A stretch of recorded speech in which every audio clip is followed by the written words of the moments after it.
Hello' everyone, মোৰ YouTube চেনেলৰ অন্য এটি ভিডিঅ'লৈ আপোনালোক সকলোকে স্বাগতম জনাইছোঁ।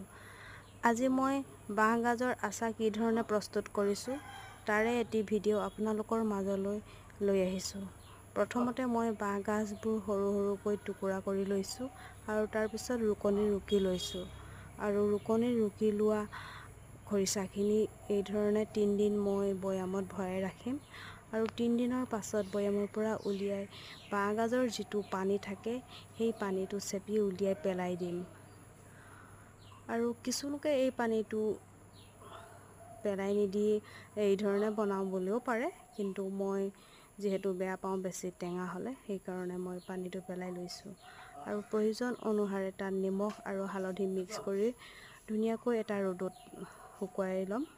আৰু বেছিকৈও নুশুকুৱাওঁ, অলপ জেকা জেকা ভাৱ থাকোঁতেই ৰ'দৰ পৰা লৈ আহিম। আৰু এই ধৰণে আনি মই কেঁচা মিঠাতেল লৈছোঁ আৰু কোনো ধৰণৰ মছলা মই ব্যৱহাৰ কৰা নাই। কেঁচা মিঠাতেল আৰু ভোট জলকীয়া ধুনীয়াকৈ এই দুয়োটা মিশ্ৰণ মিক্স কৰি ল'ম। আৰু মিক্স কৰাৰ পিছত এটা চিচাৰ পাত্ৰত মই এই আচাৰখিনি ভৰাই ৰাখিম। যিহেতু চিচাৰ পাত্ৰত ভৰাই ৰাখিলে বছৰ জুৰি থাকিলেও কোনো ধৰণৰ বেয়া হৈ নাযায়। মাজে মাজে ভেঁকুৰি নাযাবৰ বাবে ৰ'দত দি থাকিলেই হৈ গ'ল।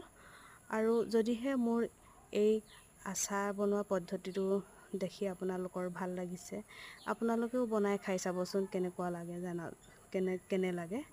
আৰু আজিলৈ মোৰ ভিডিঅ'টো ইমানতে সামৰণি মাৰিছোঁ। সকলোলৈকে বাই বাই।